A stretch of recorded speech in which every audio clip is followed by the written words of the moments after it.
Hola, ¿qué tal amigos y hermanos? ¿Cómo estáis? Tuve hace poco una entrevista en el canal de un buen amigo que tratamos un tema que me han pedido muchas veces que hablara de él en mi canal y bueno, pues se lo quiero compartir aquí. Es el tema del matrimonio plural en la iglesia, todo lo que pasó y por qué pasó, explicando un poquito todos los conceptos, los principios y lo que yo entiendo y comprendo al respecto, que es lo que muchas veces me habían pedido. Entonces les adjunto este vídeo que hice en el canal de mi amigo Abraham y con ello espero haber respondido algunas preguntas.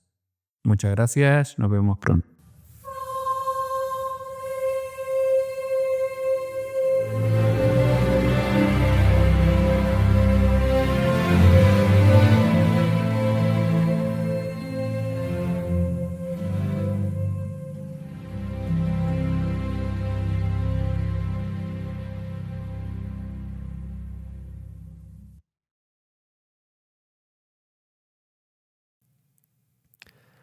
Mis queridos amigos, muy buenas noches. Bienvenidos nuevamente a esta sección de ensayos de los temas del Evangelio aquí a nuestro canal Reaccionando al Evangelio. El día de hoy tenemos la grata compañía y el honor de tener con nosotros al hermano Santiago Lázaro. Hermano, ¿cómo está? Muy buenas noches.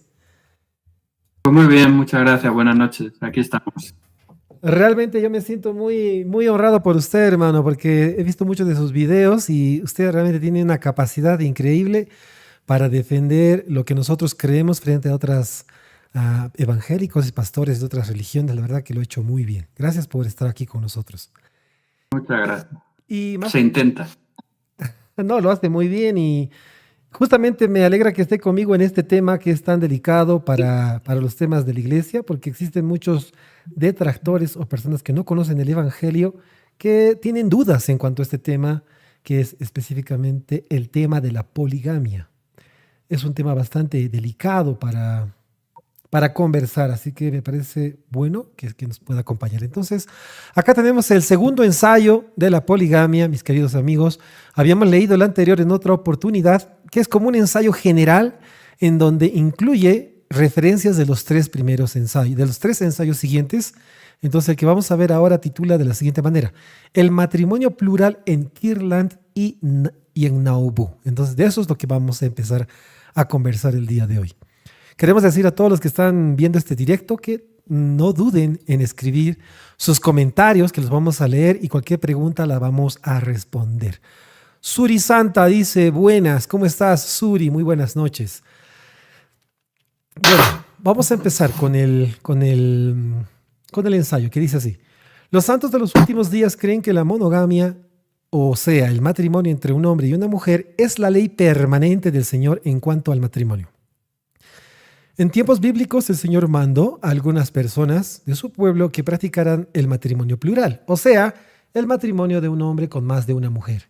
Algunos de los primeros miembros de la Iglesia de Jesucristo de los Santos de los últimos días también recibieron y obedecieron este mandamiento que se dio mediante los profetas de Dios. Entonces acá es algo muy importante el tema de que doctrinalmente la Iglesia dice que el matrimonio debe ser entre un hombre y una mujer. ¿Usted cree, hermano Lázaro, que eso puede cambiar en algún momento? ¿Bajo presión, tal vez? No creo. No creo porque fue la restauración de todas las cosas y es la restauración de cosas antiguas. Entonces no creo que hoy en día sea aplicable. Fue en su momento y en su sazón, dijéramos, pero no creo que sea nada. Yo me gustaría hacer algunos comentarios previos que Claro. justo coinciden un poquito con la introducción, ¿no? Tú lo has dicho también en algunos vídeos que he visto tuyo, que hay que tener en cuenta siempre lo que llamamos el anacronismo. Hay que llevar cuidado con lo que revisamos, estudiamos o analizamos conforme a la época en que se realizó. Es decir, no es lo mismo analizar un tema hoy que en el siglo XXI que ver lo que pasó en el siglo V. Entonces, el siglo V hay que ver el entorno para, desde hoy, siglo XXI, poderlo entender, su significado. Entonces, en esto que fue el siglo XIX, también hay que verlo, ¿no?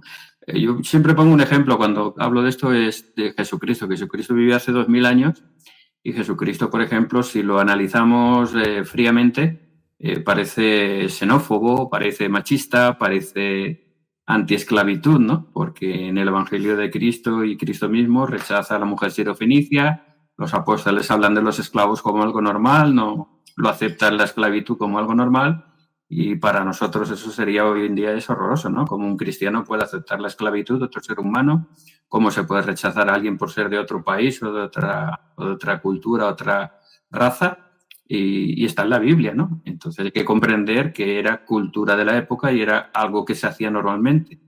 Entonces tenemos que ver siempre las cosas con los ojos de la época en que se vivió. Para Por lo poder entender tanto, mejor. hay que llevar cuidado, ¿vale? Como tú dices, además, esto es una excepción a la regla. Matrimonio siempre ha sido entre hombre y mujer. Dios creó a Adán y a Eva, no creó a Adán, a Eva, a Pepita y a Juanita. Pero sí que en determinadas ocasiones, como dice aquí, el Señor ha mandado o ha permitido que algunos hombres vivieran esta ley y tuvieran más de una sola mujer. Y con respecto a la restauración de todas las cosas, pues en el siglo XIX se les requirió a algunos, no a todos, a algunos hombres vivir esta ley porque era parte de la restauración. Nosotros hoy en día lo vemos de un punto de vista, como he dicho, diferente y con una mentalidad diferente. Muchas personas ven solamente la lujuria, ¿no? De decir, wow, mira, es que querían tener más de una esposa, más de una mujer y buscaron la excusa o buscaron la justificación en el Antiguo Testamento para hacerlo. En ningún momento. Luego vamos a ir viéndolo, pero vamos a ver que esto era algo muy santo, muy comprometido. Era un matrimonio, a pesar de todo, matrimonio plural, pero era un matrimonio con convenios, con promesas y con responsabilidades muy serias y sagradas. Y para estas personas que se les mandó vivir, era algo realmente importante, sagrado y muchas veces lo vamos a ver difícil de vivir. Muchas gracias, hermano Lázaro, por esos datos previos para que podamos tomar en cuenta en la lectura y en la interpretación de esta información, no cometer esos errores de anacronismo que usted acaba de mencionar. Suri Santa dice, soy la China de Argentina. ¿Cómo estás, China? Te digo Suri porque tú me dijiste que te dijéramos Suri. Bienvenida, bienvenida, Suri.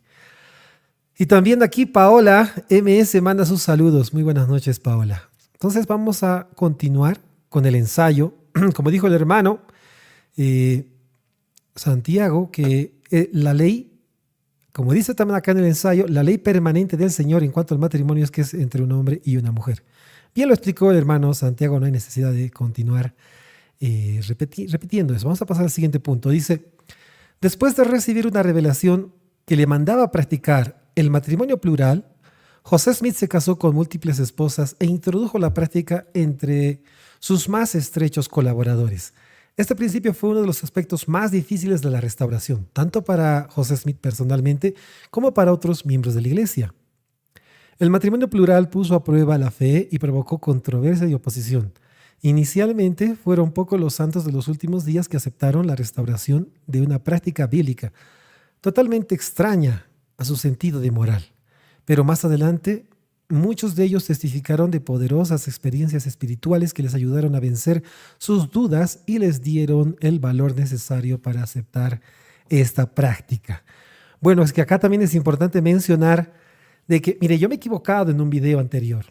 Yo en algún video he mencionado que seguramente la poligamia estaba permitida porque la prohibieron en Estados Unidos más o menos por el año 1870, pero en este tiempo la monogamia era el único tipo de matrimonio reconocido por el Estado, lo que significa que había como una especie de vacío legal, que la poligamia no era ilegal, específicamente hablando, pero tampoco era legal ni aceptada. Por eso acá dice que para algunos miembros fue difícil y ha habido mucha controversia porque estaba en contra de su sentido de moral, ¿no? Ya, hay dos cosas importantes. En la cuestión histórica que has dicho, no había una ley que lo prohibiera. O sea, la ley marcaba que se casaba un hombre y una mujer, pero no prohibía el matrimonio plural. Había un vacío legal. Entonces, en ese vacío legal, nadie había hecho nada. De hecho, la ley Edmund-Stacker, creo que se llama, se creó específicamente para condenar a la poligamia. Fueron los propios legisladores de Estados Unidos los que crearon esta ley para poder condenar a los santos y obligarles a que renunciaran a este principio. Entonces, eso es historia, pero eso es posterior, no nos entra ahora. Pero lo que está claro es que cuando los primeros santos reciben esta ley, para ellos es algo muy difícil. Por eso he dicho que siempre lo vemos con el ojo lujurioso, pero ellos que venían de orígenes puritanos, con una moral mucho más alta y elevada que la que podamos tener hoy en día, cualquiera de nosotros, para ellos resultó completamente un choque cultural y algo increíble que el Señor les pidiera estas cosas. Entonces, el propio desarrollo, que ahora lo vamos a ver, de las fechas desde que se conoce esta ley hasta que dijéramos se pone en práctica, nos da la señal de que hubo no un rechazo, porque Una siempre resistencia, tal vez. nosotros nos guiamos por revelación, pero sí que hubo una reticencia muy grande a vivir esta ley. Es que no querían, es que no la entendían, es que no comprendían que el Señor les pidiera estas cosas y para ellos era algo muy difícil de aceptar. Y los años que pasan desde que se conoce hasta que se empieza a vivir nos dan la muestra de que realmente fue un gran golpe para ellos vivir esta ley. Muchas gracias, está bien. Entonces vamos a continuar. Dice, aunque el Señor mandó que se adoptara el matrimonio plural en los últimos días y más adelante que se abandonara, no dio instrucciones exactas sobre la manera de obedecer el mandamiento. A menudo los grandes cambios sociales y culturales incluyen malos entendidos y dificultades. Los líderes y miembros de la iglesia tuvieron esos desafíos al obedecer el mandamiento de practicar el matrimonio plural y de nuevo más adelante cuando se esforzaron por interrumpir su práctica después de que el presidente de la iglesia, Wilford Woodruff, emitió una declaración inspirada en 1890, conocida como el Manifiesto, que dio lugar al cese del matrimonio plural de la iglesia. A través de todo ello, los líderes y los miembros de la iglesia procuraron hacer su voluntad, la voluntad de Dios. Se desconocen Sí, muchos de los... Sí. Nosotros, como santos de los últimos días, creemos en la revelación continua. Creemos que hay profetas y creemos que Dios puede hablarnos a nosotros personalmente y al profeta para dirigir la iglesia en general. Entonces, basado en ese principio de la revelación, que es el mismo que encontramos en el Nuevo Testamento, en el libro de los Hechos está ampliamente registrado de que el Espíritu del Señor guiaba a los apóstoles y a los primeros miembros de la iglesia a realizar todas las cosas que ellos hacían. Pues nosotros en base a ese principio también creemos en la revelación. Entonces creemos que este mandamiento o este mandato se dio por revelación y se retiró por revelación. No como algunos dicen que se dio por lujuria y se retiró por obligación. O por presión, ¿no? Lógicamente cada uno puede verlo como quiera y aceptamos y respetamos todas las opiniones, pero nosotros como santos de los últimos días creemos que se recibió por revelación y se retiró por revelación también. Excelente aporte, muy excelente, qué bueno. Qué buen aporte. Mire que esa parte yo no la había visto en este párrafo. Muchas gracias por complementar eso. Más abajo dice, se desconocen mucho de los detalles acerca de la práctica del matrimonio plural en aquella época. El matrimonio plural se introdujo gradualmente entre esos primeros santos y se pidió a los participantes que mantuvieran sus acciones de manera confidencial. Es decir, como se les pidió que fuera de manera confidencial, hay detalles que nosotros desconocemos ahora. No hablaron ni escribieron públicamente acerca de sus experiencias, sino hasta después que los santos de los últimos días se trasladaron a Utah y los líderes de la iglesia reconocieron públicamente la práctica. Por ese motivo, la información sobre los primeros días del matrimonio plural es escasa. Hay pocos registros de aquellos días que proporcionan detalles y los recuerdos de años posteriores no siempre son confiables. Siempre habrá algo de ambigüedad en nuestro conocimiento sobre este tema, al igual que esos participantes vemos por espejo oscuramente. O sea que no se ve con claridad lo que haya pasado ahí. Y se nos pide que andemos por fe. Esa sería la reseña. Sí, eso es una muestra también, ¿no? De que realmente hubo no, como he dicho, no un rechazo, pero sí una reticencia muy grande a vivir esta ley que para ellos resultaba tan extraña, tan incomprensible como casi nos puede parecer a nosotros hoy en día, ¿no? Y probablemente tuvieron vergüenza y querían guardar la confidencialidad porque es que no entendían cómo explicarlo a la luz de la vida normal de aquella época y de la moral que existía en aquella época. Entonces, era para ellos algo realmente difícil. Brigham Young narra en uno de sus registros que cuando el profeta José le explicó esta ley y le dijo lo que significaba, que dice que cuando iba a un entierro sentía envidia del muerto. Decía que le daba envidia al muerto, que quería estar, que deseaba estar en el lugar del difunto para no tener que vivir esta ley. Descansar. Y ya sabemos que Brigham Young la vivió y ampliamente, ¿no? Pero al principio realmente fue un shock emocional y cultural muy grande. Y como digo, no se vivió por lujuria, sino se vivió por obedecer un mandato del Señor que aunque no entendían y no comprendían, pues lo quisieron vivir.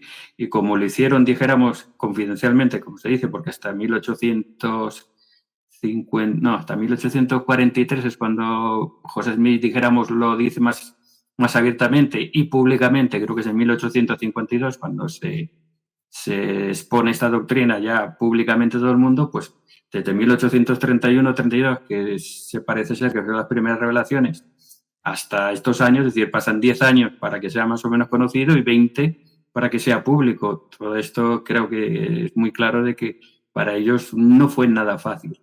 Y todas las visiones lujuriosas y cómicas o caricaturas que se puedan hacer, pues resultan realmente para mí muy tristes, ¿no? Porque esto hay que verlo con otros ojos, creo yo.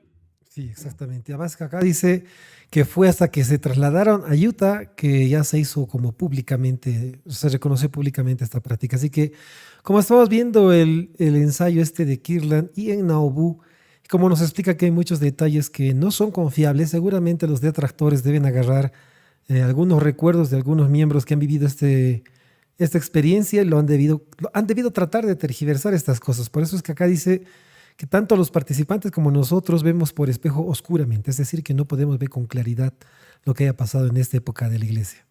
Ahora acá dice el título, Los inicios del matrimonio plural en la iglesia.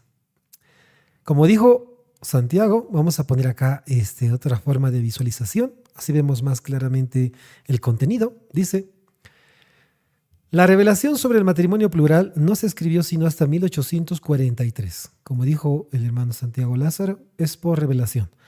Pero los primeros versículos de la misma sugieren.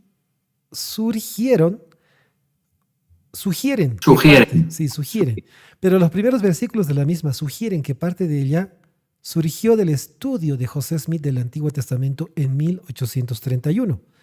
Las personas que conocían bien a José declararon posteriormente que él recibió la revelación aproximadamente en esa época, en 1831. La revelación, que está registrada en Doctrina y Convenio 132, declaró que José oró para saber por qué Dios justificó que Abraham, Isaac, Jacob, Moisés, David y Salomón tuvieran muchas esposas.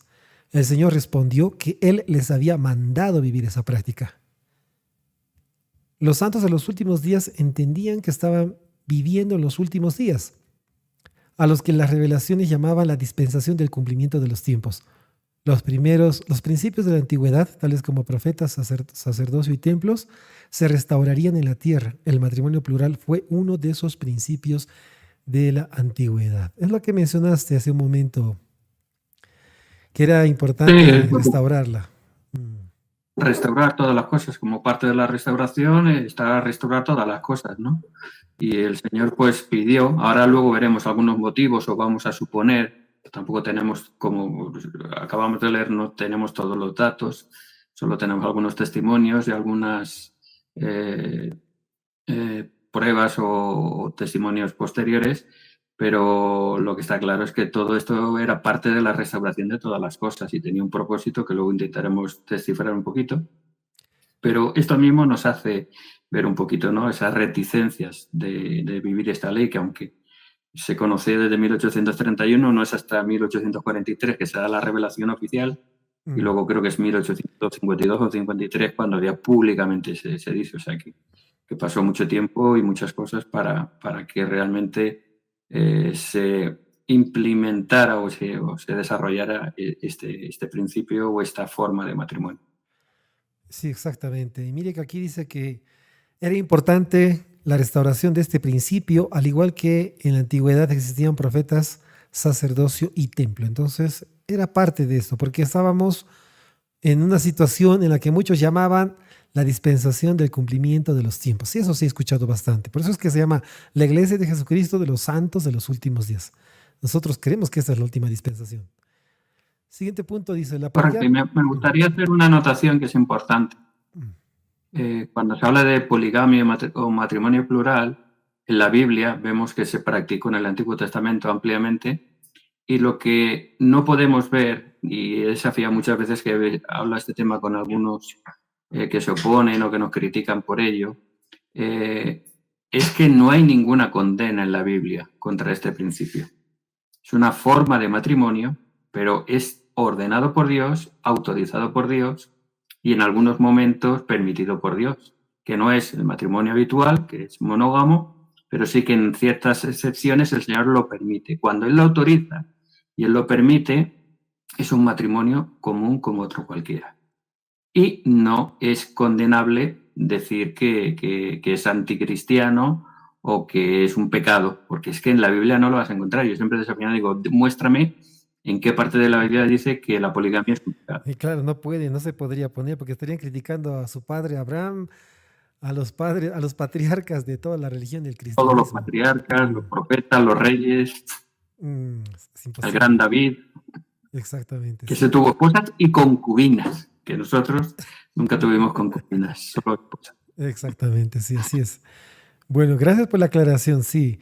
Vamos a continuar. Dice, la poligamia se había permitido durante milenios en muchas culturas y religiones, pero con unas pocas excepciones se rechazó en las culturas occidentales. Es decir, que la cultura que se ha vivido en este lado del mundo, ha habido muy pocas excepciones que no hayan rechazado esta práctica.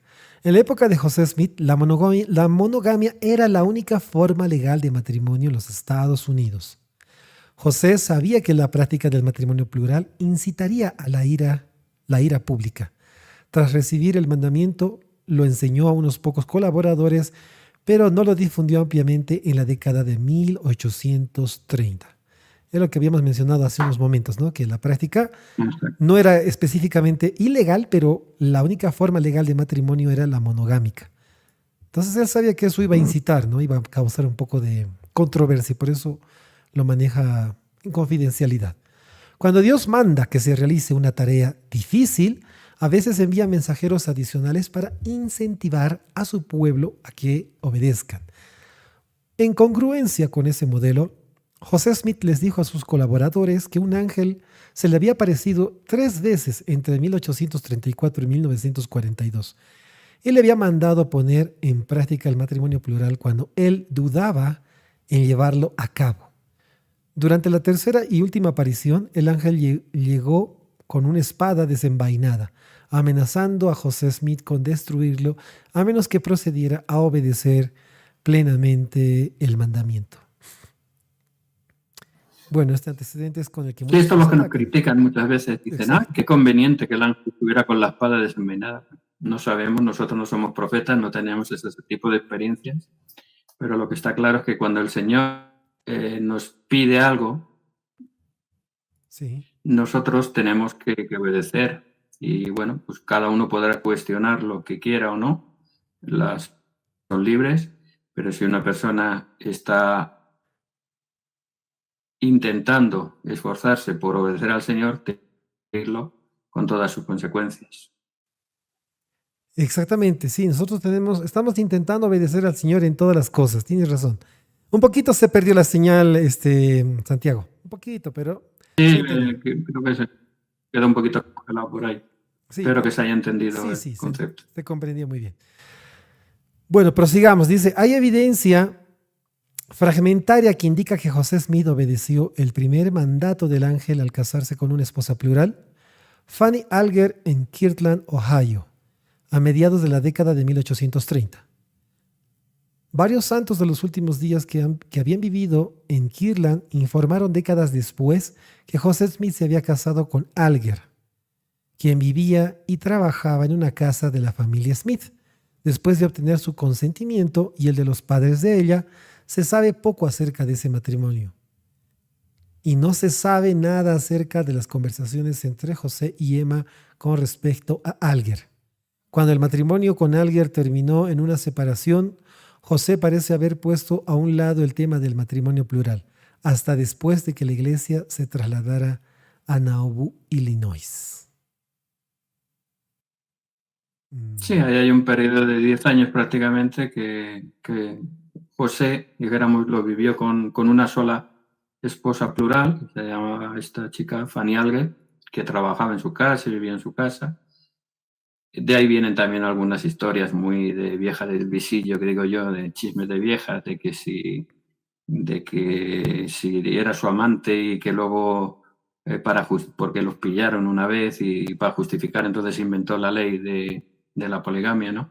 Pero bueno, eso son todo historias sin confirmar y todo son chismes de vieja, que digo yo. Lo que está claro es que Sí, sí. el profeta se le manda esto, intenta vivirlo, no funciona muy bien, no se sabe mucho, Emma no nos cuenta nada, no tenemos ningún comentario, solo sabemos que se esforzó, que había consentimiento, lógicamente, porque esta ley requiere el consentimiento de la esposa primera y de la segunda también, y requería consentimiento hasta de los padres de ella, porque era una chica joven, y que luego no fue bien y se descontinuó y ya pasan casi 10 años hasta que de nuevo empieza, con lo que vemos que realmente no era ni fácil ni agradable probablemente, como muchos piensan, el vivir esta ley, lógicamente.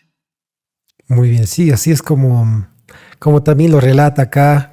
Y aquí esta explicación se debe hacer por alguna razón. Como usted dice, seguramente los detractores agarran de aquí algunas cosas. Es que cuando uno ve esto, tal vez, no sé, se imagina una especie de reality show, no sé, estamos tan acostumbrados ahora a hacer tanta polémica alrededor de temas emocionales, sentimentales, triángulos amorosos, todas las novelas, hasta, hasta existen novelas de TikTok que hablan de ese tema que enganchan a las personas.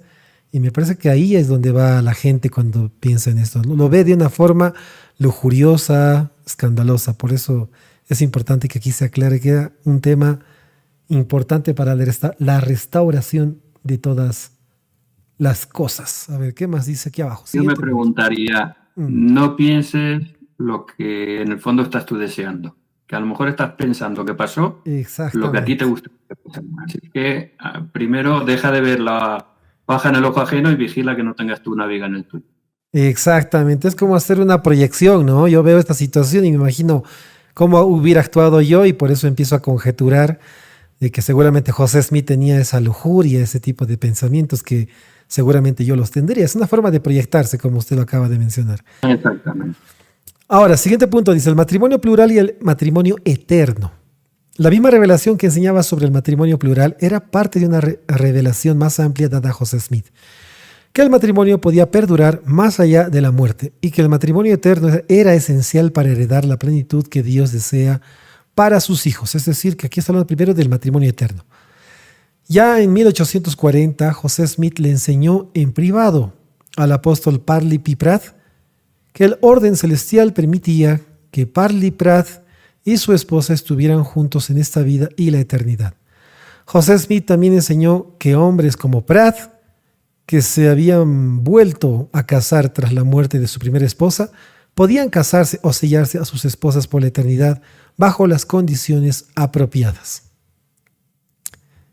Y está bien, me parece que está claro. Es importante que a veces nos centramos solamente en lo que es el matrimonio plural y olvidamos que va en conjunto con lo que es el matrimonio celestial o el matrimonio por toda la eternidad, que es una de las doctrinas más hermosas, profundas y únicas de la Iglesia de Jesucristo de los santos de los últimos días.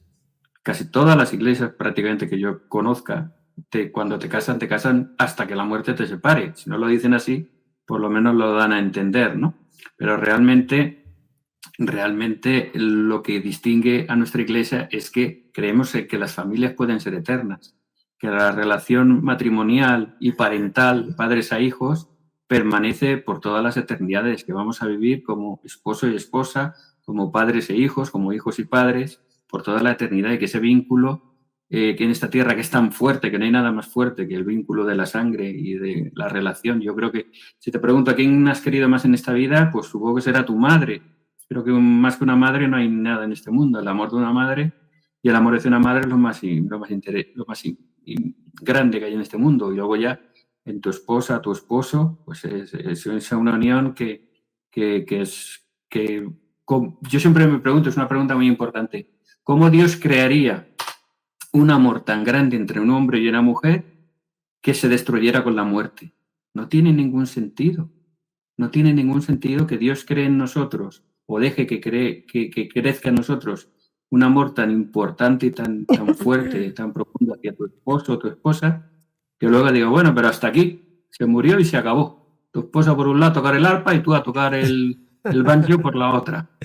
Claro. ¿Qué sentido tiene esto? Y además no es bíblico. A mí, que ya sabes que en mi canal siempre hablo principalmente con la Biblia, pues me vas a permitir que cite una escritura de la Biblia Claro. que apoya lo que la revelación moderna tenemos en la Iglesia, que se dio en esta ocasión a José Smith. En Efesios 3, 14 y 15 dice: por esta causa doblo mis rodillas ante el Padre de nuestro Señor Jesucristo, de quien toma nombre toda familia en los cielos y en la tierra. Anda, ¿a que no habías todavía dado cuenta que hay familias en los cielos y familias en la tierra? Efesios. Está aquí, Efesios 3, 14 y 15. Jesucristo y el Padre son los que nos dan familias en la tierra a imagen de las familias en los cielos. Podríamos parafrasear o añadir, si fuéramos creados a la imagen de Dios, la familia de los cielos tiene que ser, o sea, la familia de la tierra tiene que ser creada a imagen de la familia de los cielos. Por lo tanto, hay familias eternas. Es un principio que nadie conoce más que la Iglesia de Jesucristo por revelación. Y eso va incluido dentro de este principio. Y a veces separamos una cosa cuando lo más importante es la relación familiar eterna. Exacto, muchas gracias, hermano. En este tema y en este punto aquí me llama la curiosidad cuando habla de que, mira, aquí de Parley P. Pratt dice que había muerto su primera esposa o algunas de ellas habían fallecido y Dios le decía que estaba permitido que volviera a casarse. Y eso solamente es permitido para el varón, ¿no? Sí, bueno, aquí habría otra cosa que muchos dicen. Bueno, es que nosotros enseñamos de que después de esta muerte solamente habrá matrimonio plural, no habrá matrimonio monógamo. Y que para llegar a la exaltación tienes que tener varias esposas. Eso no es cierto. En ningún sitio se enseña eso. Lo que se enseña es que si una persona, un varón ha tenido aquí más de una esposa, sin vivir la poligamia, por supuesto, pero ha tenido por viudedad, ha tenido más de una esposa, pues se le puede sellar y luego después ya veremos lo que pasa. En ningún sitio dice que sea obligatorio que vaya a tener 2, 3, 5, 10, ni mucho menos. Se dice que el matrimonio es eterno y que si ha pasado que en esta vida has tenido más de una esposa, lógicamente pues es posible que la eternidad pueda ser igual, pero ni es imprescindible para la exaltación, ni va a ser para todos igual, ni sabemos exactamente cómo va a estar porque no se la ha revelado. Hay un versículo que me gusta a mí mucho también, en San Juan 3, cuando Jesucristo habla con Nicodemo, que dice: si os he contado las cosas terrenales y no las creéis, ¿cómo voy a contar las cosas celestiales? Exactamente. Entonces, hay muchas cosas de los cielos que no conocemos, no sabemos.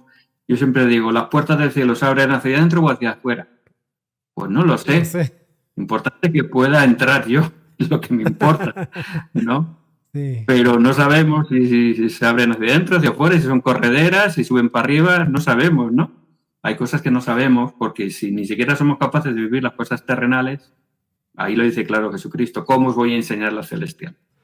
Exactamente. Además que al principio de este ensayo también se nos dice de que el Señor ha establecido el matrimonio plural, pero no nos ha dado los detalles de cómo se debería cumplir este mandamiento. Así que por ese motivo hay algunas respuestas que en esta vida quizás no las vamos a tener o en algún momento se van a revelar, pero bueno, hasta ahí es donde lo que, como usted dijo, lo más importante acá es que el matrimonio debe ser entre un hombre y una mujer y que doctrinalmente las familias pueden llegar a ser eternas porque nosotros tenemos una familia a imagen y a semejanza de una familia celestial de la que ya venimos. Eso creo que está bastante claro, que es lo que es más importante también. Siguiente punto dice: el sellamiento del esposo y la esposa por la eternidad se hizo posible mediante la restauración de las llaves y de las ordenanzas del sacerdocio. El 3 de abril de 1836, Elías, el profeta del Antiguo Testamento, se apareció a José Smith y a Oliver Cowdery en el templo de Kirtland y restauró las llaves del sacerdocio necesarios para efectuar ordenanzas por los vivos y por los muertos, incluso la de sellar familias. Los matrimonios realizados por la autoridad del sacerdocio podían unir a los seres queridos unos a otros por la eternidad, dependiendo de su rectitud. Y los matrimonios realizados sin esa autoridad terminarían con la muerte. Bastante importante este párrafo, porque la familia puede ser eterna, pero únicamente si es que se sellan a través de la autoridad o las llaves del sacerdocio que han sido conferidas a José Smith desde el profeta Elías. quien le ha dado el poder Aquí para hay ejecutar las otro, ordenanzas. aquí hay otro punto interesante, que lo vemos en el Nuevo Testamento. Cuando Jesucristo escoge a los 12 apóstoles, creo que está en Mateo 10, les dio autoridad y los ordenó como apóstoles y les dio autoridad, predicaron el Evangelio, hicieron milagros, echaron fuera demonios. Pero no es hasta el capítulo 17 de Mateo, 16, perdón, que Jesucristo le dice a Pedro: bienaventurado eres Simón, hijo de Jonás, porque no te lo reveló carne ni sangre, sino mi Padre que está en los cielos. Y a ti te daré las llaves, y lo que sellares en la tierra o atares en la tierra será atado en los cielos. Es decir, que la autoridad del sacerdocio no automáticamente le daba las llaves para poder sellar, para poder atar y desatar. Es en el capítulo 16 cuando se lo da. Y luego, curiosamente, porque en la Biblia ahí hay un vacío que no nos lo explica, lo sabemos por revelación, pero curiosamente, y por revelación lo podemos confirmar hoy en día, en el capítulo siguiente, en el 17, que es donde se realiza la transfiguración, donde Cristo coge a Pedro, Santiago y Juan, lo sube a un monte y se transfigura delante de ellos y se manifiesta con toda su gloria celestial como Dios que es. Y se aparecen Moisés y Elías, justamente como acabamos de leer, que pasó también en 36. 1834, 36. 36, 36 en el templo de Kirtland. ¿Para qué? Porque si en el capítulo 16 le dice Cristo que te daré las llaves y en el 17 está Pedro, Santiago y Juan con Moisés y Elías, ¿qué le estaban haciendo? ¿Charlando del tiempo? ¿Contándole cómo les va en el reino celestial? No, le estaba dando las llaves. Las mismas llaves de atar y desatar, que vemos aquí en la restauración de todas las cosas. Qué curioso, buen dato. Yo recordaba que sí había ocurrido eso con Pedro, Santiago y Juan, y usted me lo acaba de recordar, me lo acaba de traer de nuevo a la memoria. Qué buen dato. Pero también acá, algo que no se menciona aquí en este discurso, o no sé si lo mencionará más aparte, más adelante también, es que para que un sellamiento sea efectivo por el tiempo y la eternidad, además de las llaves, se necesita la presencia del Espíritu de la promesa, ¿no? Pero de eso no lo vamos a mencionar ahora, a menos que usted quiera iluminarnos al respecto. No, simplemente que todo mandamiento, toda promesa, todo convenio que hacemos con Dios se tiene que basar con las normas del Señor, por la autoridad del Señor y mediante la obediencia del que hace ese convenio. Un convenio es un acuerdo entre dos personas. Cuando nos bautizamos en la iglesia, hacemos convenio con Dios de seguirlo y de guardar sus mandamientos, y Él nos promete darnos su espíritu y estar con nosotros siempre, ¿no? Pues cuando hacemos convenio de matrimonio, hacemos promesas con nuestro cónyuge y hacemos promesas con el Señor. Se sella por el Santo Espíritu de la promesa, por la autoridad del sacerdocio, atar y desatar, y luego requiere la fidelidad de los cónyuges en guardar esos convenios que han hecho. Tú no te puedes sellar con tu esposa y luego engañarla con otra y pretender que todo siga igual, ¿no? Exactamente. Sí, gracias, muchas gracias. Con eso ya está claro. Siguiente párrafo, vamos a ver qué nos dice acá. Dice: el matrimonio realizado por la autoridad del sacerdocio significaba que la procreación de hijos y la perpetuación de la familia continuarían en las eternidades. La revelación de José Smith sobre el matrimonio declaraba que la continuación de las simientes por siempre jamás ayudaba a cumplir los propósitos de Dios para sus hijos. Se dio esa promesa a todas las parejas que se casaran por la autoridad del sacerdocio y fueran fieles a sus convenios. Justo lo que acababa de mencionar usted hace unos segundos. Pasamos entonces, dice: el matrimonio plural en Nauvoo. Durante gran parte de la historia del oeste, el interés familiar, durante gran parte de la historia del oeste, el interés familiar, o sea, las consideraciones económicas, políticas y sociales, dominaba la elección de un cónyuge. Los padres tenían el poder de disponer matrimonios o para impedir uniones que desaprobaban. Para finales del siglo XVIII, el romance y la decisión personal empezaron a competir con esos motivos y prácticas tradicionales. Ya para la época de José Smith, muchas parejas insistían en casarse por amor, como lo hicieron él y Emma, cuando se escaparon para casarse en contra de los deseos de los padres de ella. Entonces nos está poniendo en contexto de que el amor era importante para las personas que se casaban en la época de José Smith. Si bien antes se hacían como arreglos familiares por intereses políticos, económicos y sociales. Los motivos de los santos de los últimos días para participar en el matrimonio plural a menudo eran más religiosos que económicos o románticos. Además, el deseo de ser obedientes Un incentivo fuerte era la esperanza de vivir en la presencia de Dios con los miembros de la familia. En la revelación sobre el matrimonio, el Señor prometió a los participantes coronas de vida, de vidas eternas y la exaltación en mundos enteros. Es decir, que cumplían estos mandamientos por una fuerte esperanza de vivir en la presencia de Dios. Esa era su motivación, más que un motivo romántico o económico, ¿no? Exacto. Bueno, como dice aquí, el matrimonio en aquella época tenía más motivos a veces económicos o familiares que religiosos. Ya estaba cambiando en aquella época ese sentimiento, como muestra el matrimonio de José con Emma, ¿no? Que se escapan en contra de la voluntad del padre de ella y se casan un poco a escondidas, ¿no? Eso también tiene que ver un poquito con el matrimonio plural en dos casos. Si quieres, ahora contamos un poquito la historia de Parley P. Pratt, que a mí me impresionó mucho. Parley Pratt era uno de los primeros miembros de la iglesia, fue apóstol y murió asesinado por el exmarido de una de sus esposas plurales, la última esposa plural. Vaya. Pero fijaros, el matrimonio plural, yo siempre pensé, y en esto me he equivocado porque lo he comprobado con la IA, pensaba que uno de los propósitos era levantar, bueno, ese es el propósito, levantar posteridad a los santos. Y siempre pensaba que como se habían emigrado a Utah y se habían separado y muchos santos habían muerto por persecuciones, pues pensaba que había más mujeres que hombres y que por eso era necesario en aquella época que se viviera esta ley. Pero no es exactamente así. Estuve mirando las estadísticas y más o menos eran la misma cantidad de hombres y mujeres en Utah, o sea que aunque los pioneros se fueron y estaban aislados, pero realmente no había mayor cantidad de mujeres que hombres que justificara un matrimonio plural. Lo que sí que se habla es de una posteridad espiritual, es decir, que los hijos que nacían dentro de un matrimonio plural, donde se vivía la ley del Evangelio, donde se guardaban esos convenios, donde se vivía para obtener la exaltación, la vida eterna, donde los principios de moral, de santidad y de integridad eran resaltados, crearon una generación de descendientes que fueron muy nobles, muy justos y muy piadosos. Entonces, realmente este principio que el Señor mandó a los santos era para criar una posteridad de gente santa y de gente preparada.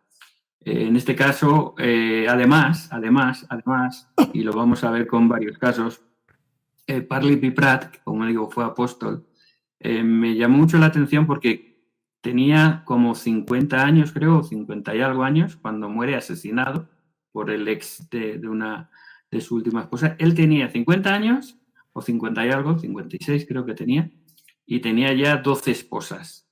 Y conoce a esta última, que no se sabe seguro, parece ser que sí, que fue esposa suya también plural, pero se casa con ella porque viene de un matrimonio roto, de una separación, de un hombre alcohólico, violento, que la ha golpeado, que tiene 2 niños pequeños y que huye de ellos. Ella ya tiene casi 40 años, pero los niños son jovencitos. Y huye de este maltratador y violento y conoce la iglesia, se une a la iglesia y parece ser que se casa con Parley P. Pratt. Entonces, la pregunta es, ¿qué interés lujurioso podría tener Parley P. Pratt, con 12 ya esposas, de acoger a una mujer de 40 años con 2 hijos y protegerla? Protegerse hasta el punto que le costó la vida, porque el ex marido le denunció en varias ocasiones, lo llevaron a un tribunal, le absolvieron, nunca vieron que hubiera hecho ningún delito, sino que había acogido a una mujer y había protegido a sus hijos, y este ex marido en una de las ocasiones lo persigue saliendo del juzgado, lo apuñala y al final lo dispara y muere a las pocas horas por proteger a una mujer. O sea que vemos que en el sentido espiritual también era una forma de protección. Y también lo vemos con el caso de Brigham Young. Brigham Young tuvo 50 mujeres, pero solo tuvo relación con 16 de ellas. Es decir, una de cada 3 fue su esposa maritalmente hablando. El resto eran como protegidas, como hermanas que las cuidaban, que se quedaban, como esta mujer, huyendo a lo mejor de violencia o quedándose viudas o quedándose sin amparo. Y era una forma también de protección social y de cuidado de personas que estaban, en aquella época no había jubilación, no había protección social, no había nada, ¿no? Entonces yo, para mí, en mi punto de vista, uno de los puntos más importantes de la poligamia era precisamente que no era solamente por levantar posteridad, que sí que lo fue, sino también por proteger a ciertas hermanas que estaban desamparadas o que estaban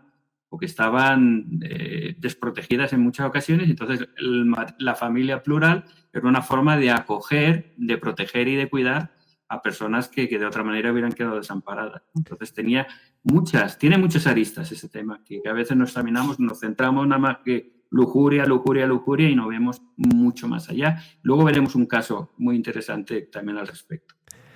Muchas gracias, hermano Lázaro, por la explicación en cuanto a la historia de Parley-P-Pratt.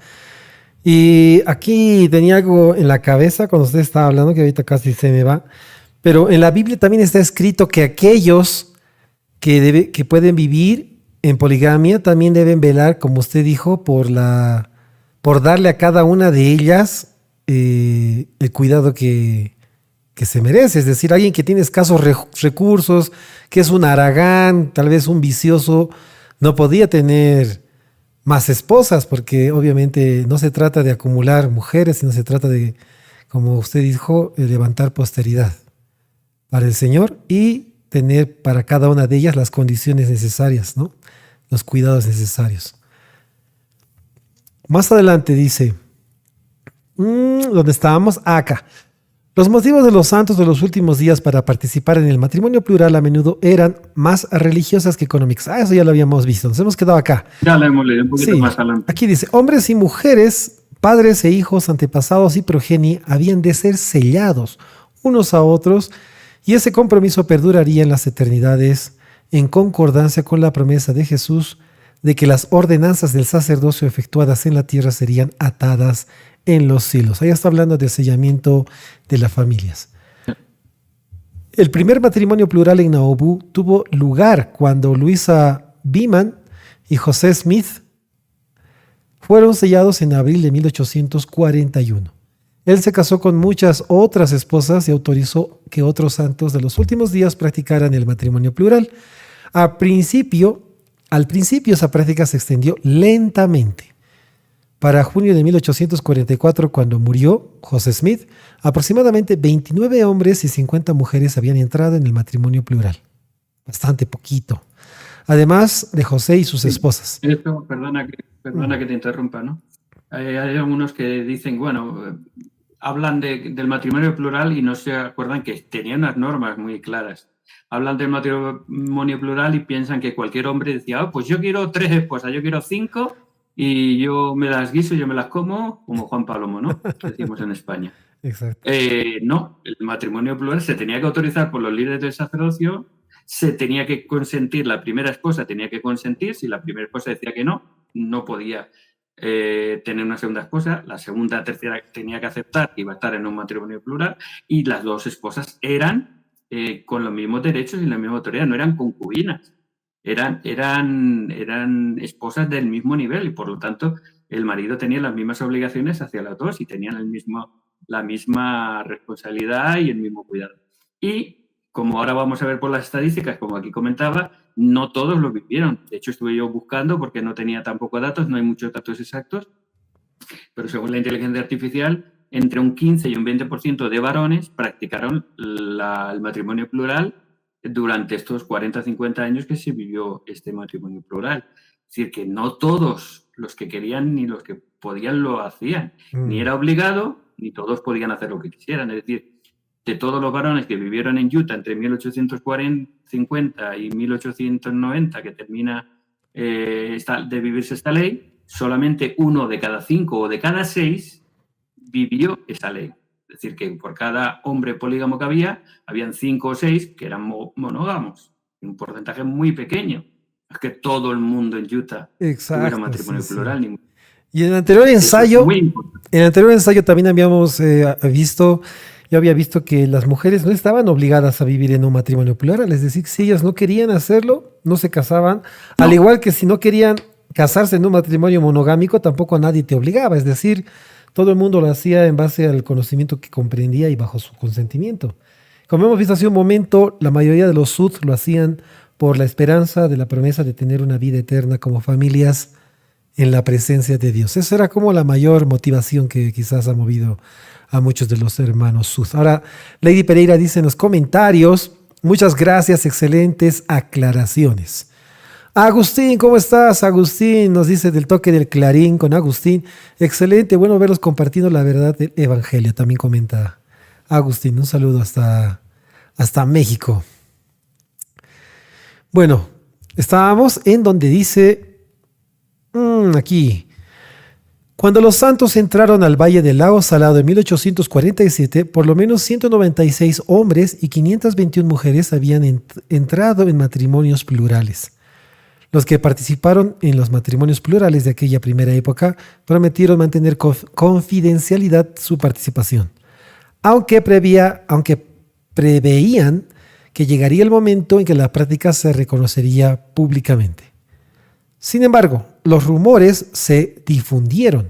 Unos cuantos hombres se valieron de esos rumores de modo poco escrupuloso para seducir a algunas mujeres a unirse a ellos en una práctica desautorizada, a veces conocida como uniones conyugales espirituales. Mira cómo tergiversaban la ley los mismos hombres que vivían juntamente con los miembros de la iglesia de esa época.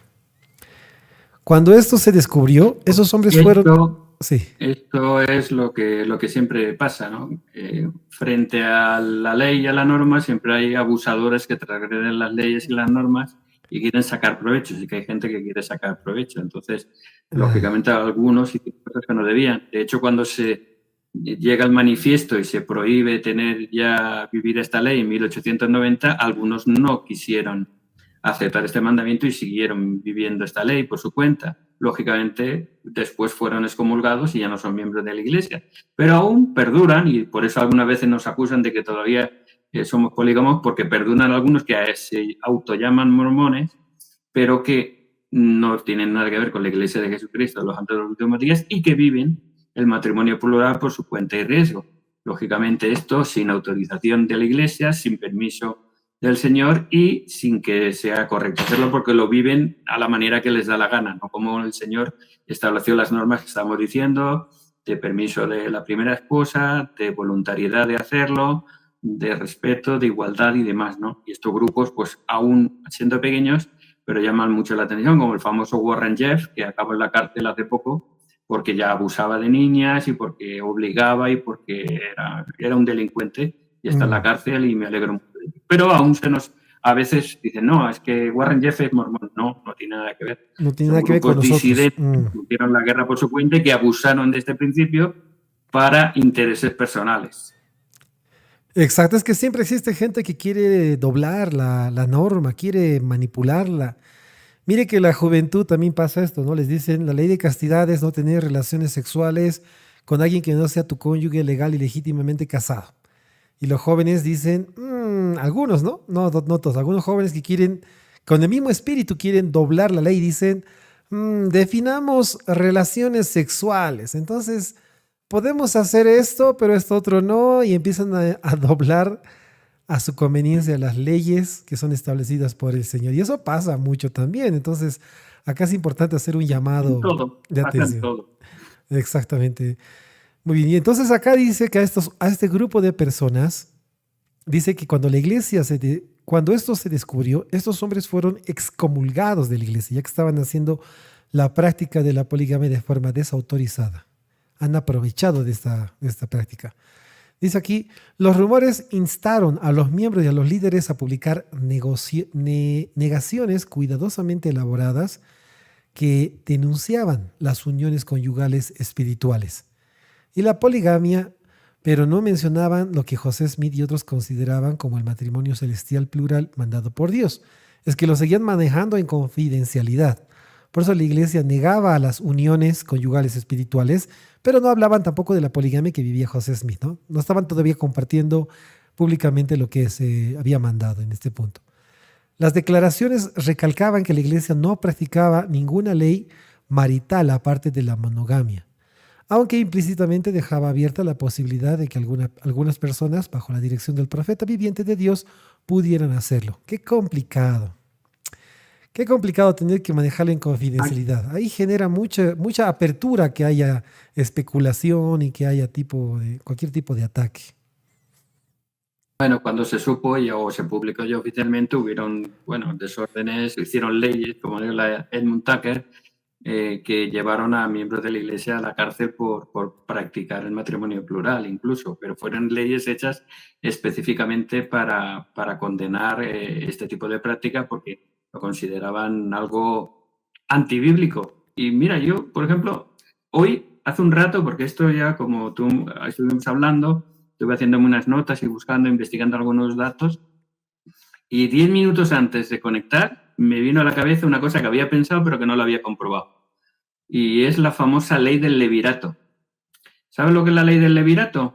No lo había escuchado. Cuando los saduceos que no creían en la resurrección le preguntan a Jesucristo si iba a estar alguien casado con su esposa después de esta vida, precisamente hablando del matrimonio eterno, le ponen un ejemplo de un hombre que se casa con una mujer y muere sin levantarle descendencia. Sí. Y conforme la ley del levirato, el hermano siguiente tenía obligación de casarse con la viuda para levantar posteridad a su hermano fallecido. Y le ponen un ejemplo de una viuda que tuvo 7 hermanos, los 7 murieron y con los 7 estuvo casada. Y yo le pregunto a la inteligencia artificial, perdona, la ley del levirato impedía que un hermano que estuviera casado tuviera relaciones con la viuda de su hermano difunto. Dice, no. De hecho, la ley mandaba que el siguiente hermano tuviera relaciones con la viuda para levantarle posteridad, pero podía estar casado y de hecho normalmente estaría casado y entonces en ese momento tenía 2 esposas. Y Jesucristo lo que les dice, erráis, porque estas cosas no son así, pero no se refiere al matrimonio, se refiere a la resurrección. No les corrige en cuanto a la ley del levirato y el matrimonio, que probablemente eran matrimonios plurales. Porque cuando su hermano mayor moría, normalmente el hermano siguiente estaría ya casado.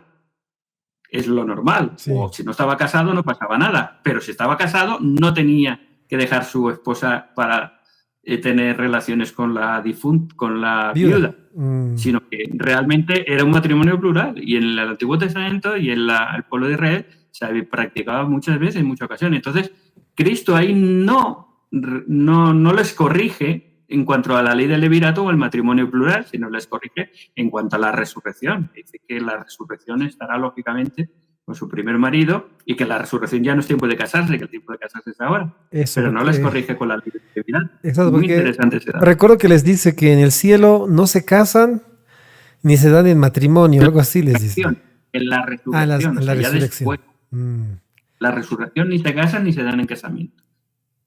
Exactamente. Pero no le dice, no, el levirato es un pecado, tener 2 esposas a la vez es un pecado. No, es una ley de Dios, el levirato, la ley de Leví. Es una ley del Antiguo Testamento y se vivía hasta la época de Cristo. Pero esa ley declara de que el levirato solamente funciona, o sea, solamente es aplicada si debes levantar posteridad, ¿no? Porque creo que hay una historia, creo, de alguien que vive esta ley del levirato en el Antiguo Testamento y no levanta posteridad para su hermano y Dios lo... Y es castigado por ello, sí. Me suena, ahora mismo no sé quién es, pero sí lo castigan por no querer hacerlo, sí, porque vertía en tierra, creo que dice la frase, ¿no? Exacto, sí, decía que echaba su vigor a tierra, justamente. Entonces, exactamente. Entonces, gracias por la aclaración. Muchas gracias. Sí, ese aporte es muy importante. Sí, yo creo que la Biblia nunca condena el matrimonio plural. No hay ninguna condena, ni ningún pecado, ni nada. Es algo extraño, es algo puntual, es algo excepcional, pero no es un pecado. Exactamente. Y hay cientos de ejemplos como este. Es que hoy en día lo que la mayoría de las personas hace justamente es ese anacronismo, pues.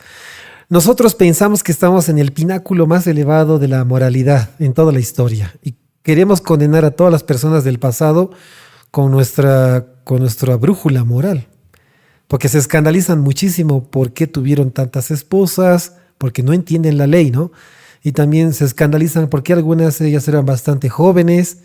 Entonces, no estamos diciendo que estar con alguien que es menor de edad es correcto, pero hay que entender, como dijimos al principio de esta charla, que hay que entender el contexto en el que se realizaron algunas cosas y así vamos a entender mejor las motivaciones por las que han ocurrido estas situaciones. Entonces, sigamos. Dice, José Smith y el matrimonio plural.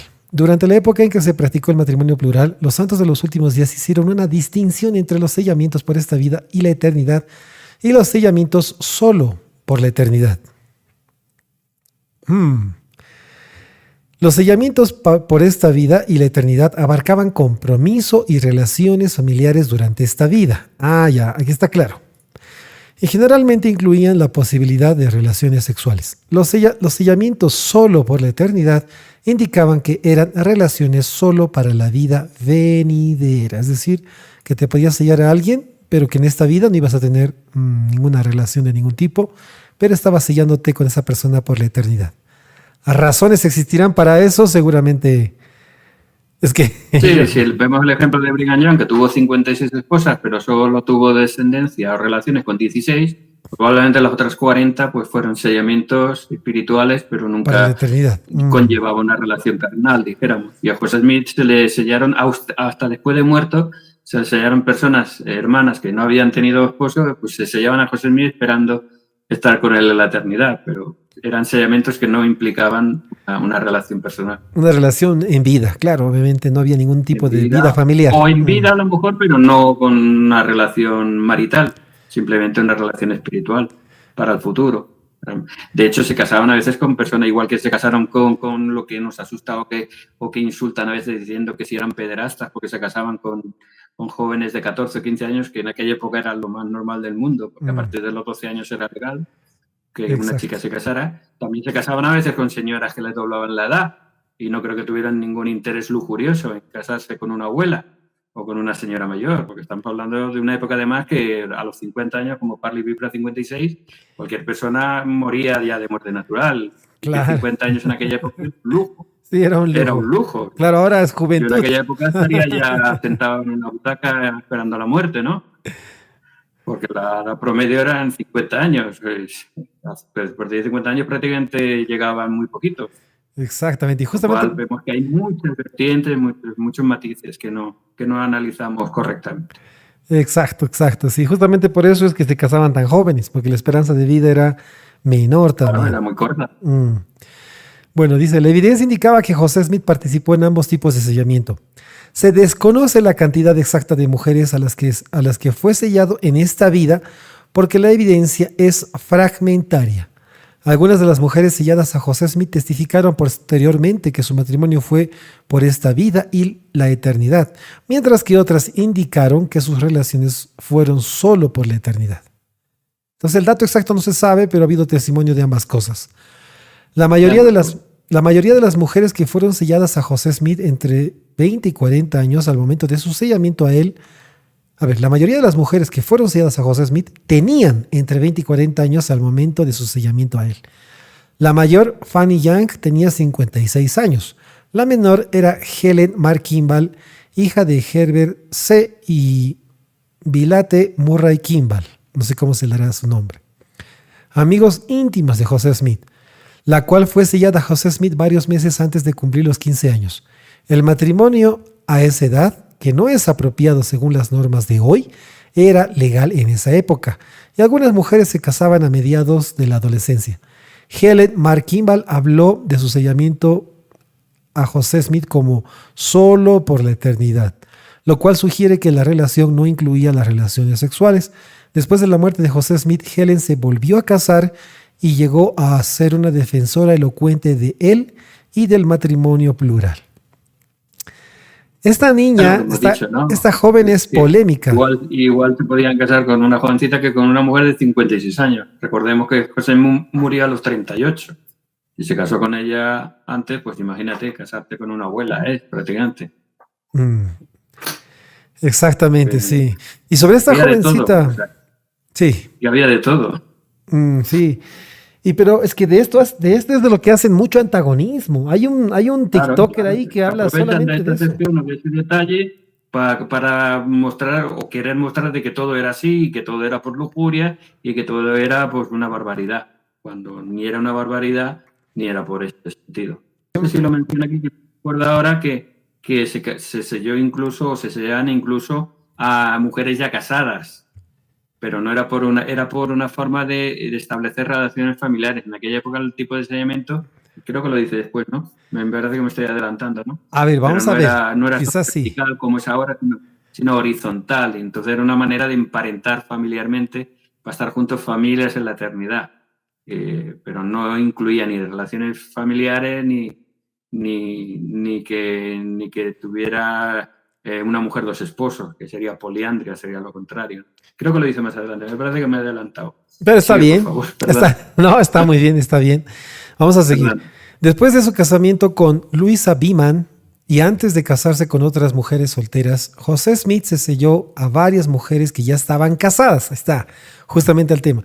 Ni esas mujeres ni José Smith explicaron gran cosa acerca de sus sellamientos, aunque varias mujeres dijeron que fueron solo por la eternidad.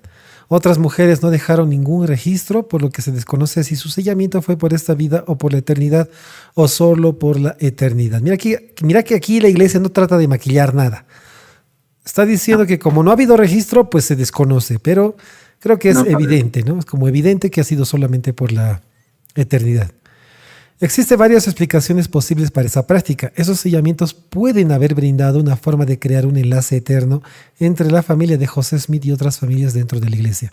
Esos lazos se extendían tanto verticalmente de padre a hijo como horizontalmente de una familia a otra, lo que estabas mencionando hace un momento. En la actualidad, esos lazos eternos se logran mediante el matrimonio en el templo de personas que también se sellan a su familia biológica, enlazando de esa forma a las familias. Los sellamientos de José Smith a mujeres que ya estaban casadas pueden haber sido una versión temprana del enlace de una familia a otra. En Nauvoo, la mayoría de los primeros esposos, si no es que todos, parecen haber seguido viviendo de la misma casa con su esposa durante la vida de José Smith. O sea, seguían viviendo con sus esposos esas mujeres. Y quejas en cuanto a esos sellamientos con José Smith prácticamente no existen en los registros.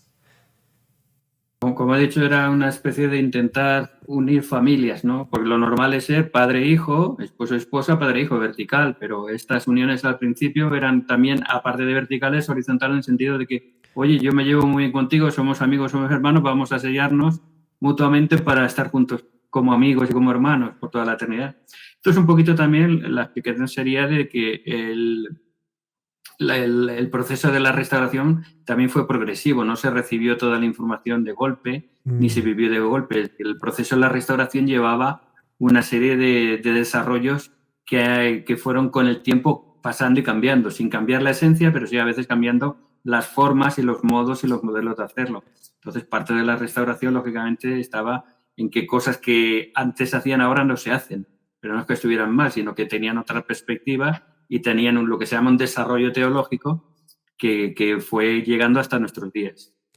Claro, como acaba de decir, no es lo mismo cambiar la forma, el comportamiento del cumplimiento de un mandamiento que cambiar la doctrina que preside este mandamiento, porque una cosa sería para mí muy preocupante que la iglesia de repente permita el sellamiento entre un hombre y otro hombre, que eso sí iría en contra de la doctrina establecida desde el principio de los tiempos hasta el final de los tiempos. En cambio, este tema del matrimonio plural no va en contra de una doctrina, sino que solamente hay algunas adaptaciones al comportamiento derivado del cumplimiento de una doctrina.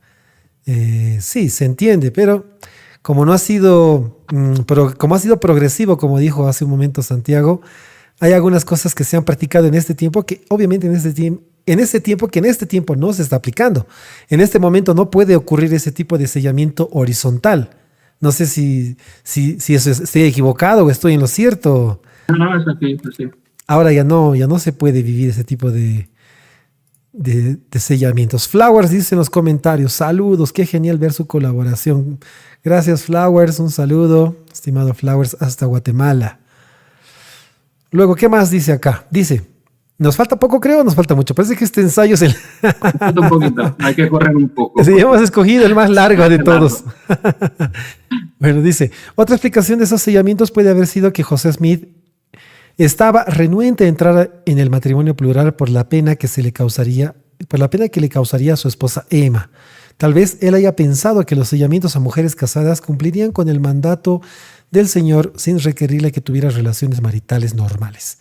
Eso podría explicar por qué, según Lorenzo Snow, el ángel reprendió a José por haber dudado en cuanto al matrimonio plural. aún después de haber entrado en la práctica.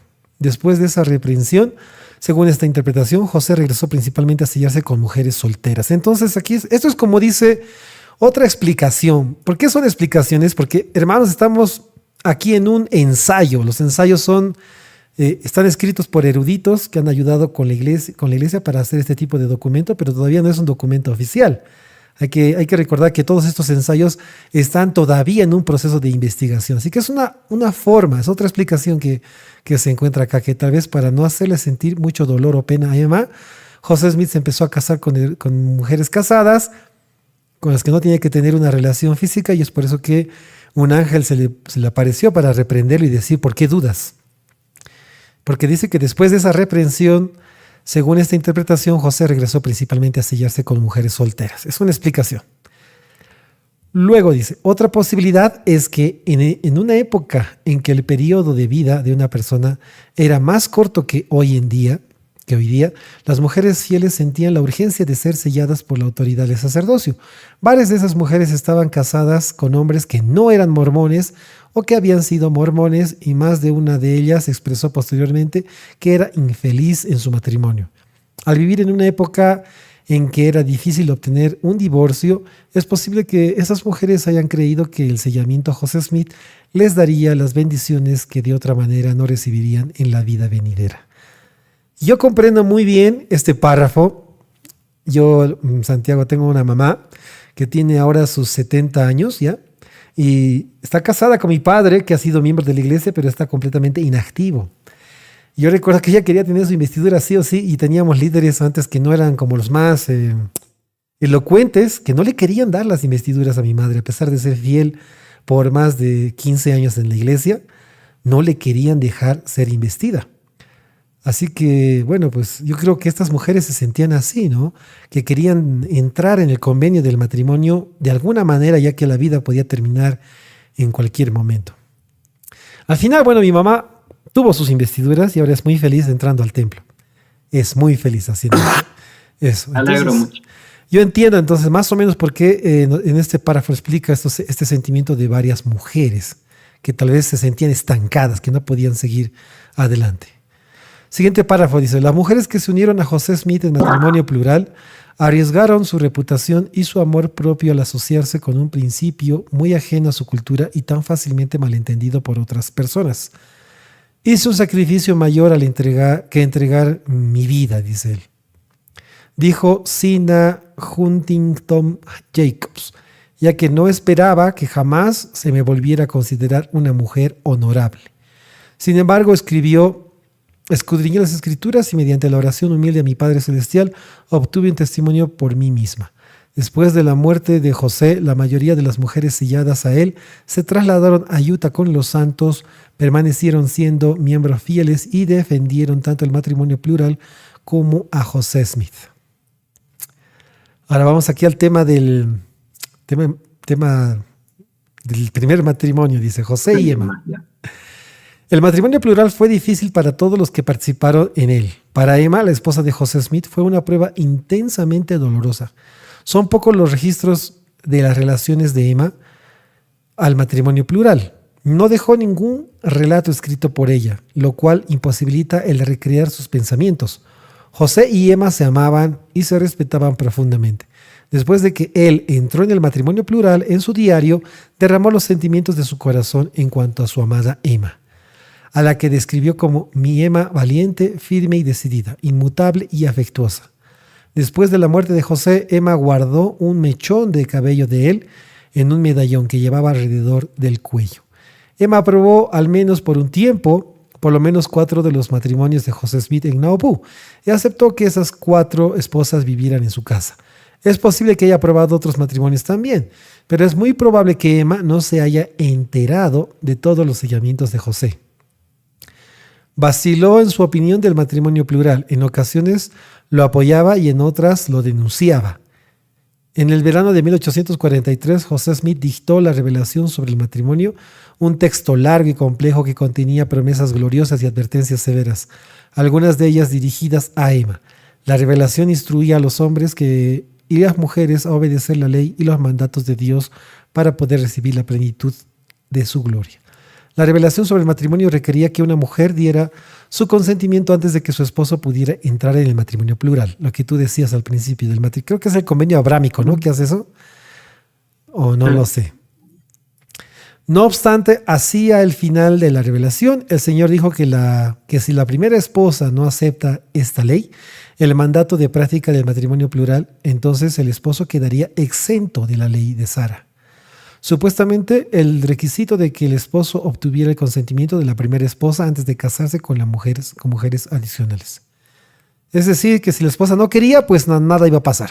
Un poquito la idea que entiendo yo, que es la ley de Sara, es que cuando una persona acepta esta ley, pero luego la rechaza, es decir, que al principio Emma aceptó y transigió, pero luego tuvo dudas o tuvo reticencias y dijo, ahora ya no, ya me he denunciaba. cansado. Pero claro, hoy sí y mañana no al Señor. Si le dices sí, tienes que ser consecuente. Entonces, en ese sentido, la ley de Sara que supone que si has aceptado un convenio, tienes que aceptarlo hasta el final, no puedes desdecirte. Y entonces, si al principio dejó que se casara con otra, dio su consentimiento, pero llegó un momento que dijo no, entonces él quedaba autorizado a hacerlo sin su consentimiento porque ya le había dado el consentimiento inicial, dijéramos. Eso es lo que creo yo entender por la ley de Sara, es decir, que una vez que has dado el primer consentimiento, no puedes frenar, tienes que dejarlo hasta el final. Y si al final te niegas y estás rechazando lo que has aceptado al principio, pues ya no puedes obligar a que lo hagas con tu aprobación. Ya quedaba el marido autorizado a hacerlo sin aprobación porque ya lo había autorizado en ocasiones previas. Eso es lo que yo creo entender. Exactamente. Muchas gracias por la aclaración, porque después dice esto. Después de que Emma se opuso al matrimonio plural, José quedó en un dilema angustioso. Como primero me dijo que sí y ahora me está diciendo que no. Entonces estaba obligado a escoger entre la voluntad de Dios y la de su amada Emma. Es posible que haya pensado que el rechazo por parte de Emma del matrimonio plural lo eximía de la ley de Sara. La decisión de ella de no aceptar esta ley le permitía a él casarse con esposas adicionales sin el consentimiento de ella. Claramente lo mismo que acaba de explicar Santiago Lázaro, así que estaba en el punto. Debido a la muerte prematura de José y a la decisión de Emma de permanecer en Naobú y de no hablar del matrimonio plural después de que la iglesia se trasladó al oeste, solo ellos dos conocen muchos aspectos de su historia y cosas que quedaron entre Emma y José que nosotros no sabemos y nunca vamos a saber. No sabemos nada porque Emma luego nunca habló ni dijo nada. De hecho, hasta a veces se negó de que José me hubiera practicado el matrimonio plural. Por lo tanto, no podemos dar más luz que lo que aquí pone, todas las posibilidades. Todo sería mucha especulación en el tema. Prueba y testimonio espiritual, dice. Años después, en Utah, los que participaron en el matrimonio plural en Nauvoo hablaron de sus motivos para entrar en la práctica.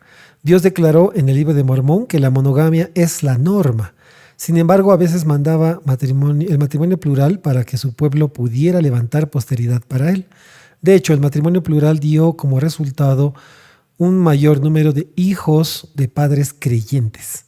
Algunos santos también consideraban... Perdona. Sí. Ahí está el tema que te he dicho yo antes, que yo pensaba que era cuestión de números, pues yo soy de números, soy contable, entonces siempre me voy a los números. Y pensaba que era cuestión de números y no, era cuestión de posteridad santa, no de cantidad, sino de personas especiales.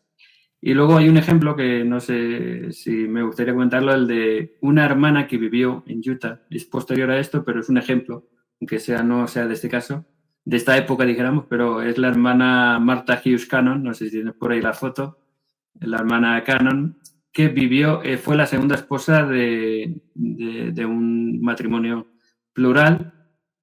Y ¿Es esta, no? la hermana Cannon fue una eminencia en medicina, fue una doctora, una gran prestigio. De hecho, hay una ala en el hospital de Salt Lake City que lleva su nombre, está dedicada a él.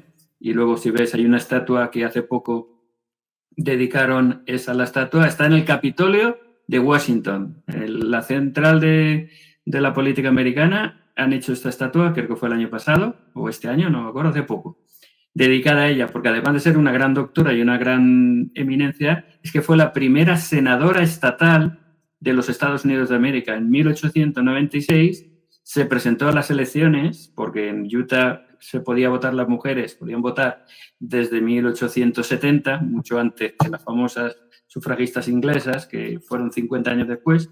En Utah las mujeres tenían libertad de voto desde 1870 y ella se presentó enfrente de su marido. Ella iba por un partido, el demócrata o el republicano, no sé, y su marido iba por el otro y le ganó las elecciones y fue la primera mujer senadora estatal en Estados Unidos. Y por eso le han hecho esta estatua conmemorativa en el Congreso de Estados Unidos para recordar que fue la pionera de los derechos políticos de la mujer y pionera del sufragismo, pionera de todo y además una gran eminencia, ¿no? Y ella cuenta su historia, si leemos su historia, ella pudo estudiar, pudo prepararse y pudo hacer una carrera porque era parte de un matrimonio polígamo. Porque cuando ella, como todas las mujeres de la época, se casaban, tenían hijos y ya no podían hacer otra cosa más que cuidar a sus hijos y normalmente tenían muchos hijos porque no había medios anticonceptivos en aquella época. Entonces quedaban, dijéramos, un poco sujetas. Entonces ella tuvo hijos, pero sus hermanas esposas, que les llamaban a las otras esposas del marido, le llamaban hermanas esposas, cuidaban de sus hijos mientras ella estudiaba, se preparaba y desarrollaba su carrera. Entonces ella fue madre, qué interesante, un matrimonio plural, pero con la ayuda de sus otras esposas, sus hermanas esposas, cuidaron a sus hijos y le dieron la oportunidad de ser una eminencia tanto en medicina como en política. Entonces ella contaba eso, que si no hubiera sido una mujer polígama, de un matrimonio polígamo, no hubiera podido desarrollar todas esas cualidades que ahora la hacen como una pionera en tantas cosas y es reconocida como una gran pionera en Estados Unidos. Es muy interesante como ver muchas otras caras de lo que supone esto. Qué curioso que le haya ganado a su esposo. Y decían, ella es el mejor hombre. Decían, en broma se burlaban de diciendo, ella es el mejor hombre. Que le ganó a su propio esposo las elecciones en 1896. Realmente memorable la historia de ella, la verdad. ¿Cómo se llama? Me dijo. Búscalo, Martha Hughes Cannon. Interesante. Martha muy Hughes interesante Cannon. Historia. Listo. Ya está registrado en el video, así que en algún momento lo voy a volver a ver esta parte y la voy a... En mi canal tienen varios. En mi canal de YouTube y en mi blog tienen varios artículos de ella. Perfecto. Entonces ahí vamos a visitarle el canal Mormon Defenders. Todos invitados, chicos. El canal del hermano Santiago Lázaro está acá en la descripción de este video y les invito a todos que vayan ahí, le den clic, entren a su canal. Van a encontrar contenido muy, muy, muy interesante como el que nos acaba de comentar. Entonces, acá vamos a ver qué más nos dice. Dice, ya habíamos hablado de ese tema de levantar posteridad para el Señor. Y como dijo hace un momento Lázaro, no se trataba de cantidad, sino de calidad, de tener hijos e hijas que sean realmente espiritualmente fuertes dentro del Evangelio de Jesucristo. Luego dice, algunos santos también consideran el matrimonio plural como un proceso redentor de sacrificio y de refinamiento espiritual. Según Helen Mar Kimball, José Smith declaró que la práctica de este principio sería la prueba más difícil que tendrían los santos para probar su fe. Aunque fue una de las pruebas más severas de su vida, ella testificó que también había sido una de las bendiciones más grandes.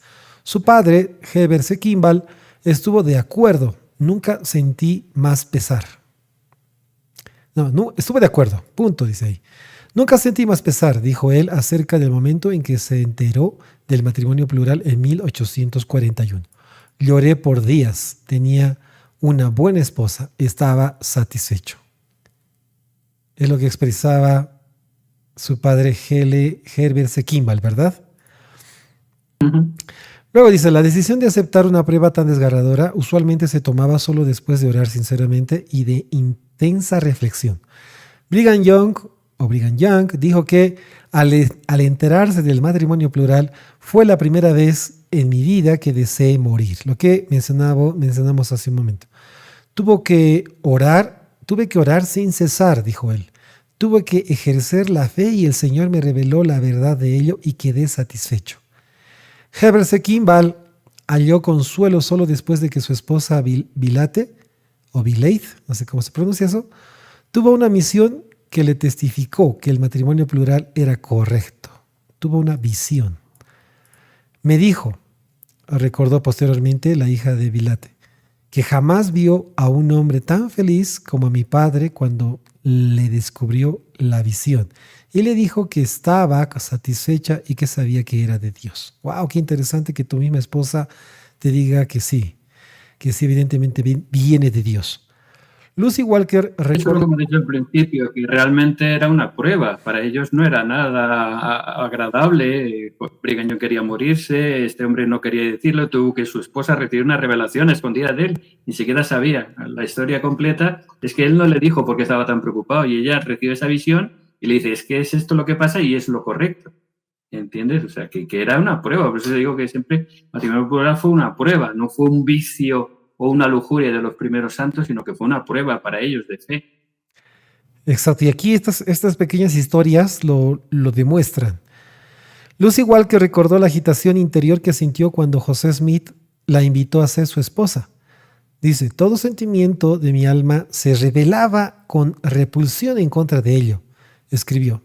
Sin embargo, después de varias noches de rodillas en oración sin poder descansar, encontró alivio cuando su habitación se llenó de una santa influencia, similar a la luz brillante del sol. Dijo ella, mi alma quedó inundada de una dulce y tranquila paz que jamás había sentido, y una felicidad suprema embargó todo mi ser. No todos tuvieron experiencias similares. Algunos santos de los últimos días rechazaron al principio el matrimonio plural y abandonaron la iglesia, mientras que otros rehusaron entrar en la práctica pero permanecieron fieles. Sin embargo, para muchas mujeres y muchos hombres, esa repulsión y angustia iniciales fueron seguidas de lucha, resolución y al final luz y paz. Experiencias sagradas permitieron que los santos avanzaran con fe. Muy bien, la conclusión dice. Terminamos, que ya llevamos mucho rato. Sí, ya estamos 1 hora y 25. Sí, ya nos hemos pasado 25 minutos. Es que justo nos tocó el ensayo más largo hoy. Gracias de verdad, sí. Lázaro, por estar acá. Muchas gracias. Dice, el desafío de introducir un principio tan controvertido como el matrimonio plural es casi imposible de exagerar. Un testimonio espiritual de su veracidad permitió que José Smith y otros santos de los últimos días aceptaran ese principio. Por más difícil que haya sido, la introducción del matrimonio plural en Nauvoo en verdad levantó posteridad para Dios. Una cantidad considerable de los miembros de hoy descienden de los santos de los últimos días fieles que practicaron el matrimonio plural. Los miembros de la iglesia ya no practican el matrimonio plural. De conformidad con las enseñanzas de José Smith, la iglesia permite que un hombre cuya esposa haya muerto se selle a otra mujer cuando se vuelve a casar. Más aún, a los miembros se les permite llevar a cabo ordenanzas a favor de los hombres y mujeres que han fallecido y que se casaron más de una vez en la tierra, sellándolos a todos los cónyuges con los que estuvieron legalmente casados. La naturaleza precisa de esas relaciones en la siguiente vida se desconoce. De nuevo esa parte. La naturaleza precisa... Sí, la naturaleza precisa de esas... No lo sabemos exactamente. Muchos dicen que nos critican de que lo hacemos adrede y que es obligatorio, ¿no? No lo sabemos. Lo hacemos porque en la vida... Estaban legalmente casados. Pero claro. Ahora, no sabemos si qué vaya a pasar. Le dejamos al Señor el resto. Nos lavamos las manos, dices. Bueno. Exacto. Yo lo hago y tú decides, papi. Ajá. Entonces, la naturaleza precisa de esas relaciones en la siguiente vida se desconoce y muchas relaciones familiares se pondrán en orden en la vida venidera. Se anima a los santos de los últimos días a confiar en nuestro Padre, en nuestro sabio Padre Celestial, que ama a sus hijos y hace todas las cosas para el progreso y la salvación de ellos. La Iglesia reconoce la contribución de eruditos para el contenido histórico que se presenta en este artículo y su trabajo se realiza con permiso. Esa sería la conclusión del ensayo. Gracias, Santiago, por estar acá. Me gustaría que pudieras terminar con una conclusión tú en cuanto a este ensayo. ¿Cuáles serían tus últimas impresiones? ¿Cuál sería tu conclusión? Pues mi impresión es eso, que realmente fue una prueba, un desafío para los santos. Tenía un propósito, que era levantar una posteridad justa. Tenía un propósito, que era probar la fe de los santos. Tenía propósito de cuidar a las mujeres y proteger y crear buenas familias. Y tenía el propósito de restaurar todas las cosas, era parte de la restauración. Y, lógicamente, si vemos el contexto histórico, las consecuencias, como dice, cómo aceptaron, cómo vivieron, cómo reaccionaron ante estos principios, vemos la naturalidad, vemos el proceso, vemos el tiempo, también el tempo de eso, cómo ellos lo aceptaron con renuencia, con dolor, con pena, a veces con repugnancia, una palabra muy clara, pero lo dice aquí, ¿no? Pero luego la comprensión espiritual de las cosas está por encima. No sabemos exactamente el porqué, no conocemos la naturaleza de todas las cosas espirituales, lo que sí que sabemos es que el Señor tiene un propósito para nosotros y que igual que Abraham le mandó sacrificar a su hijo y asesinarlo cuando el asesinato está prohibido, cuando el propio Abraham casi muere ejecutado por un sacrificio ritual pagano, es incomprensible, ¿no?, que el Señor mandara a Abraham sacrificar a su propio hijo, ¿no? De la Y misma tuvo manera. que venir un ángel a parar su mano para probar su fe. Y ahí mostró Abraham la fe, que tenía la confianza en que sabía que aunque matara a su hijo, Dios lo podría resucitar o podría parar su mano, como fue lo que pasó, ¿no? No sabemos lo que pasó por la mente de Abraham en ese momento, pero sí que sabemos que él fue obediente en todas las cosas. Yo creo que esto es algo similar. La obediencia es importante, el Señor nos prueba, el Señor nos bendice. Hubieron muchas consecuencias muy buenas, muchos problemas, por supuesto, pero también muchas bendiciones. Y es parte de nuestra vida. Cada uno nos toca pasar una prueba diferente y el Señor nos conoce, nos valora y nos da lo que necesitamos para nuestro progreso eterno. Y lo que no entendemos ahora, pues lo entenderemos después. Porque como dice Isaías 55, los caminos del Señor no son nuestros caminos, ni sus pensamientos son los nuestros. Entonces solo nos queda aceptar por fe las cosas que Él nos manda y obedecerlas de la mejor manera posible. Muchas gracias. Qué buena conclusión, mis queridos amigos. Yo solamente podría añadir de que las cosas del Señor son espirituales y solo se pueden entender a través del Espíritu Santo. Si no lo estudian de esa forma, pues no van a encontrar lo que el Señor quería explicar. Y invitar a todos que entren acá abajo al link que está en la descripción, que es el canal de Mormon Defenders, que es el canal del hermano Santiago Lázaro.